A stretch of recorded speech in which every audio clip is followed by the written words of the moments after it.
Hi అండి, welcome to బాలనిహాన్ channel. ఈరోజు నేను బ్రెడ్ హల్వా ప్రిపేర్ చేశాను. టేస్ట్ కూడా చాలా బాగుంది, ఈజీ ప్రాసెస్ కూడా.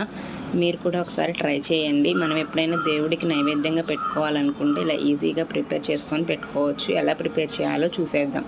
ఒక 8 బ్రెడ్ పీసెస్ తీసుకొని ఇలా సన్న సన్న ముక్కలుగా కట్ చేసుకొని ఆయిల్లో డీప్ ఫ్రై చేసుకోవాలి గోల్డెన్ కలర్ వచ్చేదాకా. తర్వాత వేరొక బాండీ తీసుకొని 1 కప్పు షుగరు, 1 కప్పు వాటర్ వేసుకోవాలి. షుగర్ ఎంత వేసుకుంటామో వాటర్ అంతే వేసుకోవాలి. తర్వాత ఇలా బబుల్స్ వచ్చిన తర్వాత ఆ బ్రెడ్ పీసెస్ని అందులో వేసుకొని ఒక 5 మినిట్స్ కుక్ చేసుకోవాలి. కుక్ చేసుకున్న తర్వాత పక్కన వేరొక బాండీలో నెయ్యి వేసుకొని జీడిపప్పు ఫ్రై చేసుకొని పక్కన పెట్టుకోవాలి. ఇలా దగ్గర పడినాక ఒక పావు కప్పు పాలు పోసుకొని చక్కగా స్మాష్ చేసుకొని ఉడికించుకోవాలి.